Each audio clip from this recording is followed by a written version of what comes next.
안녕하세요. 님 따라 한평생 오수진 아가타입니다. 우리 신자들이 사제들에게 바라는 모습은 어떤 모습일까요? 설문조사에 따르면요. 공감과 소통 그리고 사회 문제에 참여가 늘 높은 순위에 오릅니다. 결국 우리가 바라는 사제는 우리와 같은 자리에서 세상을 함께 걸으면서 말하기보다 먼저 들어주는 사람이 아닐까 싶은데요. 오늘은 그런 사제의 모습으로 살아가기 위해 애써왔고 또 그 길 위에 서 계신 분을 모셨습니다. 원주교구 김한기 시몬 신부님을 만나봅니다. 신부님 안녕하세요. 네, 안녕하세요. 신부님이 지금 촬영 들어오기 전에 제게 명함을 하나 주셨습니다. 네네. 정의와 평화 그리고 인권 수호에 힘써 오신 지학순 주교님의 뜻을 잇는 이 사단법인 저스피스 이사 명함인데요. 네. 이곳에서 신부님께서는 어떤 일을 하고 계신 걸까요? 네, 다른 이사분들과 함께 우리 사회에서 정의 평화를 위해서 애쓰시는 모든 분들을 우리가 살펴보고 특별히 이제 국내에서든지 국외에서든지 매년 한 번씩 선정을 해가지고 시상을 하는 저스피스 시상식을 합니다. 네, 시상식을 하고 있고 또 그 밖에 우리가 필요한 교회 안에서나 교회 밖에서나 필요한 정의 평화에 관련된 이런저런 일들을 많이 하고 있죠. 네. 이렇게 지금까지도 지학순 주교님의 정신을 이어가고 계신데요. 사제가 되시는 데에도 그분과의 만남이 큰 영향을 미쳤다라고 들었습니다. 그 시작은 언제일까요? 잠시 시간을 거슬러서 올라가 보도록 하겠습니다.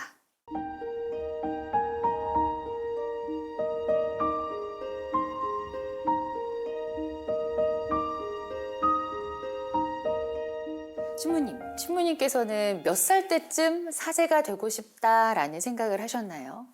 네, 어렸을 때 아마 이제 복사를 하면서 중학교 때 복사하고 고등학교 때 진학하면서 그때 이제 좀 사제가 되었으면 좋겠다 하는 그런 생각을 하고 있었죠. 신부가 되고 싶다라는 마음은 품고 계셨지만 사실은 일반 대학에 먼저 진학을 하셨습니다. 네네. 신문방송학을 선택하셨다고 들었는데 이 신문방송학 선택하신 데 이유가 있으신가요? 네, 제가 그 신학교 가기 전에 네. 신문 방송 매스 미디어에 대해서 관심을 많이 가지고 있었어요. 이제 그런 그 우리 형님들이나 이런 분들 이렇게 사촌 형님들 이렇게 제가 책을 보니까 그분들이 굉장히 날카로운 눈으로 이 언론에 대해서 신문과 방송에 대해서 모든 걸 항상 보도를 하면서 나도 신부가 안 된다면은 제2의 선택의 길로 이 신문 기자가 돼야 되겠다, 뭐 방송 기자가 언론인이 되겠다 하는 그런 그 관심을 갖고 거기에 전공을 하게 됐습니다.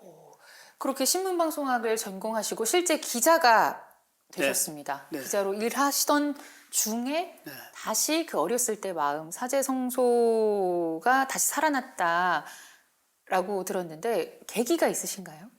그 신학교에 처음에 가려고 했는데 제가 몸이 좀 아팠었어요. 그때 폐결핵 3기 아마 됐을 겁니다. 그래서 신학교에 바로 들어갈 수 없고 공동생활을 하니까 그래서 이제 신학교를 봤는데 떨어진 게 아니라 합격은 했어요. 네. 합격했는데 건강이 안 좋아서 신학교에서 1년 동안 그 있다가 오라고 그 얘기를 듣고 나서 그때 생각한 것은 성소가 있으면은 내가 나중에 일반 대학을 졸업해서도 갈 수 있다 이렇게 생각을 했죠. 그러고 나서 이제 일반 대학에 그때 제가 후기 이제 가톨릭 신학교는 신대학교는 전기였어요. 그 후기를 선택해가지고 4년 동안 성소를 항상 마음속에 생각하고 꾸준히 생활해 왔었습니다. 그리고 또 이제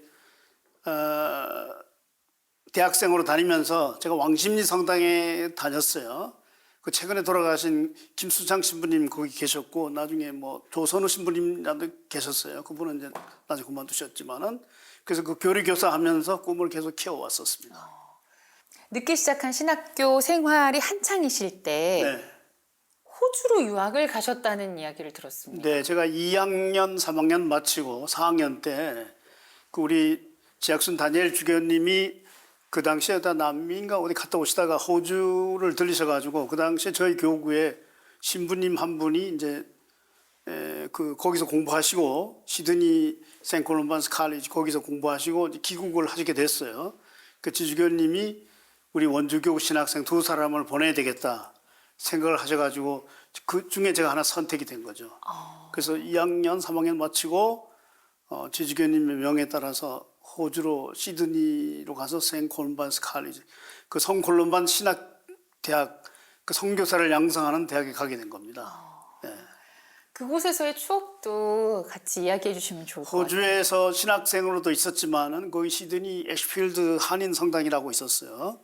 우리 성당 신학교에서 조금 한 40분 정도 떨어진 곳인데 그 한인 담당하는 그 콜롬반 신부님들이 있었어요. 그분들 한국 계셨던 분이죠.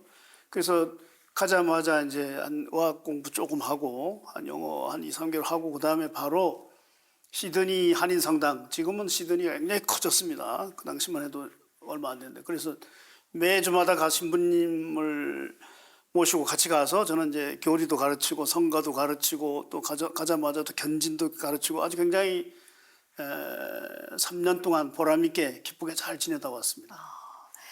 그리고 나서 1983년에 우리 신부님께서는 사제 서품을 받으십니다. 네. 출신 본당에서 서품식을 하셨다고요? 그 당시에 어떻게 됐나 하면은 지주교님이 저한테 편지를 보냈어요. 거기서 호주 시드니에서 부제품을 받고 오라고 제가 다시 편지를 보냈어요. 한국에서 우리 가족들이 있는 데서 내가 서품을 받고 싶다. 그래서 주교님이 허락을 해 주셨어요. 그래서 이제 보통 우리가 원주 주교자 성당에서 받는데 제가 삼척 출신이 동해안 삼척 성내동 출신입니다. 그리고 그 당시에 이태우 요셉 신부라는 분이 있었어요. 보다 고등학교 5년 후배입니다. 그분도 뭐 어떤 사정으로 인해서 신학교를 이제 신품을 좀 일찍 받게 됐는데 그래서 주교님이 그러면 두 사람이 다 같은 그 삼척 출신이니까 내가 삼척에 가서 서품을 해주겠다 해서 삼척 성내리 성당에서 제가 서품을 받게 된 겁니다. 사제 서품을 받고 나서 첫 소임이 네. 교구장 비서. 네, 주교님이 서품식 날 바로 말씀을 해주셨어요. 우리 교구에서 영어를 아는 신부는 당신밖에 없으니 신부밖에 없으니 신부 바로 그 교구장 비서로 임명해 주셨어요. 왜냐하면은 그 당시에 그 콜롬반 신부님들이 다 떠나게 됐어요. 외국 신부님이 다. 그 우리 주교님을 도와서 뭐 편지를 쓴다든가 뭐 여러 가지 할 일이 많잖아요. 그 외국어 교류 이렇게 하려면. 그래서 주교님이 그때 2월 달이 겨울 좀 추웠습니다. 그 날씨가 따뜻하거든 3월 달에 올라오라. 그래가지고 3월 달에 올라갔죠. 그래서 그때부터 주교님 비서로 있다가 한 9월 그 비서로 하면서 동시에 가톨릭 센터 지금도 가톨릭 센터가 있지만 가톨릭 센터 관장 겸 비서로 발령을 받았습니다. 뭔가 오랫동안 존경해 온 분을 가까이에서 가장 가까이에서 모시게 된 시간이 신부님께도 굉장히 특별한 시간이었지 않았을까 싶은데요. 신부님께서 기억하시는 지학순 주교님은 어떤 모습이셨을까요? 네, 지학순 주교님은 이게 겉으로 봐서는 굉장히 아주 무섭고 아주 호령을 치는 그런 분이지만은 개인적으로 만나면 다정다감하시고 우리 신학생들한테도 제가 신학생 때 오니까 방학 때 본인이 입으시던 네이 이런 거 있잖아요.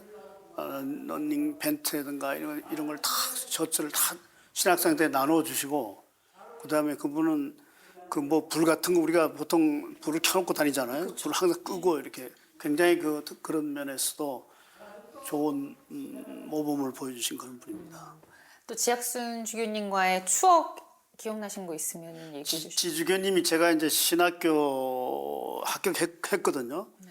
그다음에 이제 후기 대학 경희대학에서 합격했어요. 네. 그 두 번에 걸친 합격에 그때 제가 굉장히 아주 해서 주교님 편지를 저한테 주셨어요. 고통은 지혜의 학교다. 제가 왜냐하면 신학교를 가려는데 못 갔잖아요. 그렇죠. 그리고 또 내가 당장 갈 수 없으니까 주교님이 고통은 지혜의 학교다라는 말씀을 해주셨어요. 그래서 제가 그걸 말씀을 항상 생각하고 내가 성소가 있으면 나중에라도 내가 신학교 갈 수 있다 이렇게 생각을 했죠. 그래서 결국은 이제 그런 그 와중에 그 당시에 이제 뭐 유신 그런 상황에서 지지교님이 굉장히 아주 활발하게 정의 평화를 운동을 하셨잖아요. 그런 걸 제가 항상 지켜봤죠.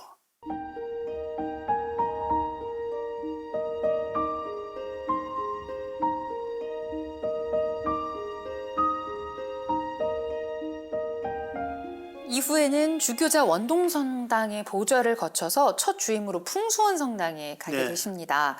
풍수원 성당은 정말 한국 교회 안에서도 굉장히 중요한 네. 성지인데요. 어떤 사목들이 기억나시나요? 풍수원 성당은 그 굉장히 오래된 우리나라에서 아주 오래된 성당이고 강원도에서는 첫 번째로 있는 성당이잖아요. 네. 제가 딱 도착을 했는데 그 노인들이 뭐 그 아마 이제 신부님 사제관은 아니고 교육관 같은데요. 소리가 삐걱삐걱 나더라고. 그래서 거기 이제 새로 젊은 신부가 왔다고 그래서 제가 갔죠. 가가지고 이제 같이 환영을 받고 있는데 그 사제관은 또 보니까 중간중간에 6.25 때 총탄 자국이 있더라고요. 그래서 일단은 이제 사제관에 가서 제가 딱 느낀 것은 여기가 교육관을 먼저 지어야 되겠구나. 왜냐하면 거기 이제 아마 교육관이라는 곳에 뭐 신자들 집이 하나 있는데 그래서 제가 이제 그 당시에 뭐 대치동 성당 뭐 몇 군데 갔었어요. 가가지고 모금을 해가지고 교육관을 새로 지었습니다. 교육관을 새로 짓고 지금도 그 교육관 그대로 있어요. 그 풍수는 항상 성체 현양대를 그 옛날에는 그 마당에서 했습니다. 그 들어온 성당 마당 있잖아요. 네. 그 마당에다가 제대를 해가지고 했었어요. 했는데 그래서 내가 딱 보면서 저 자리에서 산으로 올라가는 입구 그 자리에다가 예수님 성심상을 세우고 거기다가 제대를 돌 제대를 만든 그 돌을 이제 또 구하러 다녔죠. 그래가지고 돌 제대를 만들고 계단을 만들고 거기다가 좀 성지를 개발해야 되겠다. 유적지를 개발해. 그래서 이제 산을 성체 현양대를 산으로 올라가면서 산에 가서 성체 현양대 내려옵니다. 그 올라가는 길에 14척 길을 만들어 놨어요. 그리고 산에 올라가서 그 성체 동산이 있습니다. 네. 그 내가 높은 데 와가지고 그냥 뭐 경치 좋다 아름답다 이걸로 끝나서 안 되겠고 여기서 뭔가 기도할 수 있는 그걸 만들어야 돼. 그 로사리아 동산을 만들어 놓은 겁니다. 너무 아름답다. 너무 아름답다. 그 로사리아 동산을 큰 돌 있잖아요. 이 석재 이런 데 가가지고 그 돌을 해가지고 중간에 이렇게 십자가를 하고 쭉 돌아가면서 그 로사리오 기도를 바칠 수 있게 거기도 또 돌제대가 또 있어요. 맞아요. 그 내려오면서 중간중간에 기도문을 또 만들어 놨죠. 그래서 성지 개발을 한 거예요.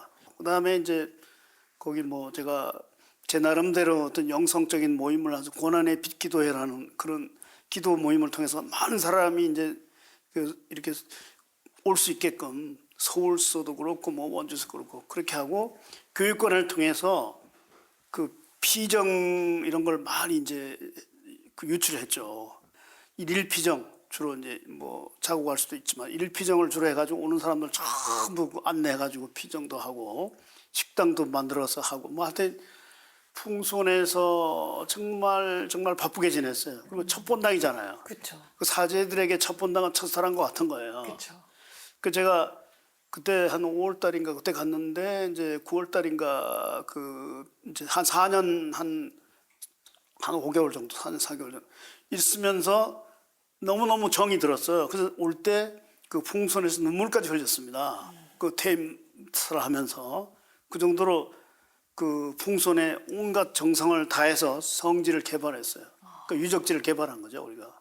저도 날씨 좋은 날 풍수원 성당 순례를 간 적이 있었는데 네. 너무 아름답더라고요. 네, 그렇죠.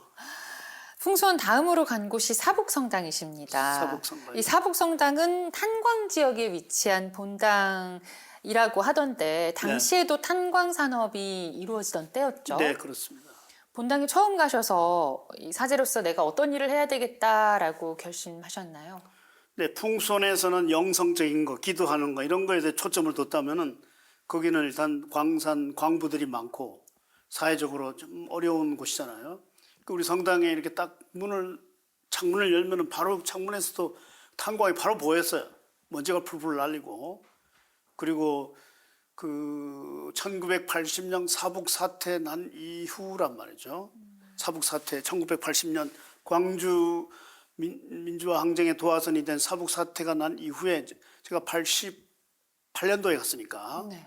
거기 가서 이제 노동 상담소가 있었습니다. 그 전에 전임 신부님 김영진 신부님이 그걸 하다가 갔어요. 그 제가 그걸 다시 인수해서 하고 평신도를 이제 그 기용해서 그 외국의 원조 미세레올 거기서 지원을 받아서 이제 간사를 그 채용해서 하면서 광부들이 어렵잖아요. 그런 인권 노동 상담소를 설치했습니다. 노동 상담소를 해가지고 많은 사람을 도와줬죠. 도와주고 노동자들 성당에 또 와서 어려움을 호소하면 도와주고 그래서 이렇게 흔한 사회 정의 측면이에요. 그다음에 사회 복지. 그 당시에 그 성모 카테키스타라고 지금은 성마리아의 수도라고 하는데 그분들이 그 당시에는 우리가 수녀님들이라고 불러서 그분들이 사회 복지 활동을 많이 하고 있었어요. 그분들이 뭐 가정 방문도 하고 뭐도 하고 했는데 그러던 중에 제가 어느 날 그 청소년들 광산촌에 불우한 청소년들이 문제가 있다는 걸 알게 됐어요. 애들을 막 이제 아빠는 탄광 들어가서 탄을 캐면 엄마는 막 가출하고 그 버려진 애들이 많이 있는 것을 알게 돼서 그 아이들을 조금 모아가지고 사북읍이잖아요. 증산면이라는 거죠. 그 사이에 멀미라는 곳이 있어. 좀 이상한 이름이지만은 그 중간에 그 집을 하나 얻어가지고 대첼베드레 집을 그 아마 1988년 12월 8일 겁니다. 그때 그걸 개설을 했어요. 그리고 또 많은 사람이 그걸 거쳐서 있다가 나중에 거기서 이제 그 당시에 동력자원부에서 동자부라고 해서 그 특별한 지원금을 받아가지고 그 후원금을 받아가지고 그 증산에다가 대첼베드레 집 큰 집을 지었습니다. 집을 짓다가 저는 이제 그러다가 93년에 원주로 왔죠. 원주 사무국장으로 왔는데 아무튼 그 전에 그 사북에서 또 많은 일이 있었어요. 왜냐하면은 그 당시에 또 문기현 신부님이 아마 북한에 뭐 넘어오고 막 그럴 때잖아요. 우리가 뭐라고 그럴까 교회가 이제 사회를 위해서 많은 활동을 하니까 많은 사람이 성당을 향해서 뭐 비난의 전화도 오고 뭐 그런 어려움이 많이 있었습니다. 당시에 다른 사람들이 이 그러니까 신부님께서 사목이나 하면 되지 사회운동에 참여하거나 그런 거에 대한 비판이 좀 있었을 것 같은데 어떠셨어요? 비판이 많았죠. 네. 그냥 신부가 조용히 성당에서 미사나 하지. 네. 비판이 많았는데 예를 들어 왜 상담소를 해가지고 그 노동자들을 이렇게 부추기고 하느냐.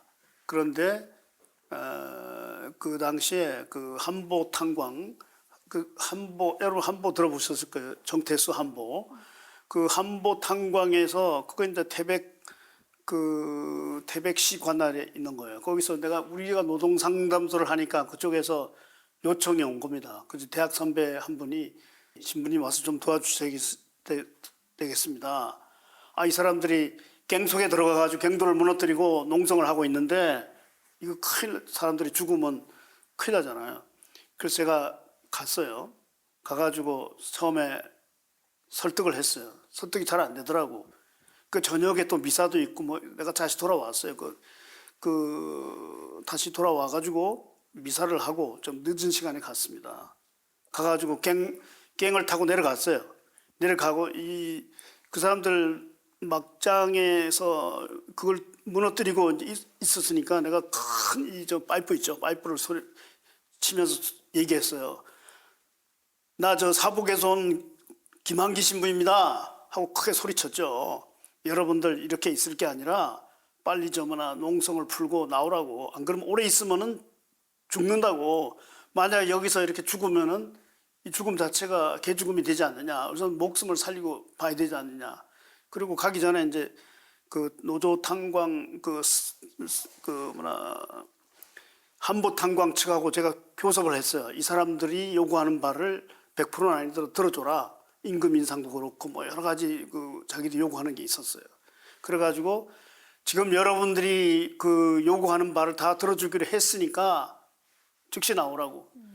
그래가지고 이제 그 사람들이 내가 말을 하니까 들은 거예요. 다른 사람들이 말하면 안 들었을 텐데. 왜냐하면 가톨릭 교회가 그 당시에 그 신뢰심을 가지고 있었어요. 아, 우리가 신부님이 와서 얘기하 신부님이 거짓말 안 하겠지. 이렇게 생각하고. 그래가지고 그 사람들이 새벽에 나왔어요.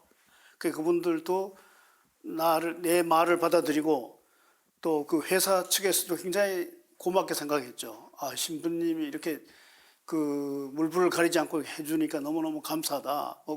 저는 뭐 정태수 씨를 개인적으로 알지는 못하지만은 그 탄광의 그 어떤 어려움을 해결하게 돼서 우리 신자들도 나를 이해하게 됐어요. 아, 신부님이 우리가 반대했는데 그게 아니구나. 정말 좋은 일을 하고 있구나. 그렇게 생각했죠. 당시에 노무현 변호사와의 일화도 있었다라고 들었는데 이거에 대해서 얘기해 주실 수 있을까요? 제가 이제 그 노무현 변호사가 그 당시에는 일반 변호사로 있었죠. 네. 노동 문제 그 해결한 변호사로 있었는데 연락이 왔어요. 그 동원 탄자라고 있어요. 지금은 이제 다 문을 닫았어요. 고한에 삼척 탄자가 있고 여기 사부에는 동원 탄자가 있어요. 동원 탄자 광장에서 한 1,000여 명 이상, 한 2, 3천 명 이상 되는 사람이 집회를 갖기로 했어요. 집회를 갖기로 했는데 이제 노무현 변호사, 그때 변호사죠. 그 미사 끝날 무렵에 왔더라고요, 사제관에. 그래서 내가 사제관에 차 한잔하면서 이런저런 얘기하다가 그 바로 걸어서 이제 우리 사북 파출소로 갔어요. 내가 이제 그랬어요. 만약에 동원 탄자를 경찰이 원천 봉쇄를 하면은 우리 성당을 내가 허락해 주겠다 얘기한 거예요. 그래서 경찰이 에워싸고 못하게 하니까 우리 성당으로 온다는 거예요. 그래서 이제 얘기했죠. 그 노무현 변호사가 그러는 거야. 경찰서장한테 처음엔 안 된다는 거야. 그러니까 곰곰이 생각하는데 좋아. 그러면 내가 매달 여기에 사북에 내려오겠다. 이렇게 되니까 경찰서장이 그 골치 아픈 문제잖아요. 재정 신청을 해서라도 매달. 그러더니 이제 경찰서장이 전화기를 탁 대더니 통과시켜! 그러더라고. 통과시키란 말은 사람들이 사북 성당을 향해서 오고 있는데 통과시키란 말이에요. 그 우리 성당에 좀 뒤쪽에 좀 이렇게 넓은 이렇게 공간이 좀 있었어요. 그래서 거기서 무대를 설치하고 뭐 그림 같은 거 걸고 이렇게 해서 그날 잘 끝났어요. 사람들이 전부 다 봤죠. 위에서. 자, 봐라. 성당에서 하면 무슨 일이 생겼느냐. 평화적으로 잘 끝났어요. 그때 아주 굉장히 감격적이었죠. 그 당시에 이제 기억들을 떠올리시면서 지금 소회가 어떠신지 이야기해 주세요. 네, 그 당시는 굉장히 힘들고 어려웠을 때입니다. 굉장히 여러 가지로 탄광이 또 사양 산업으로 막 가고 있는 그 상태였고 우리 신자들도 전부 다 탄광 광부들이나 이런 사람들이잖아요. 그래서 내가 교회는 단순히 그 어떤 시골 교회는 신자 얼마 안 되잖아요. 그 사람들만을 위해서 존재하는 게 아니라 그 많은 사람들, 세상 사람들 억울하게 이렇게 좀 고통받고 있는 사람들을 위해서 존재하는 그러한 하느님 백성의 어떤 공동체잖아요. 그래서 지금 이제 이렇게 돌이켜 보면은 최근에 1980 사북이라는 영화도 나왔지만은 그 당시 우리 그 신자들 중에도 이제 그런 분들이 있었고 뭐 그냥 평범하게 신앙생활 하기를 원하는 사람도 있었지만 그 당시에 교회로서는 최선의 선택이었다고 봅니다. 그래서 그런 거에 대해서 저는 후회하지는 않아요. 내가 해야 될 일을 꼭 해야 됐구나. 사람들에게 희망을 주고 교회가 있어야 될 자리에 있었다는 거 생각할 때 너무 감사하게 생각하고 좀 더 잘해줘야 되는데 잘해주지 못했다는 것에 대해서 좀 마음 아프죠. 어린 시절 마음에 품었던 사제의 꿈, 잠시 다른 길을 향하면서도 사라지지 않았고요. 마침내 사제의 길로 들어섰습니다. 그리고 그 부르심은 광산과 노동의 현장, 그리고 사람들의 삶 한가운데에서 함께 살아가는 사목으로 이어졌는데요. 그 시간들이 또 어떤 열매를 맺었는지 다음 시간에 계속해서 이어가 보도록 하겠습니다.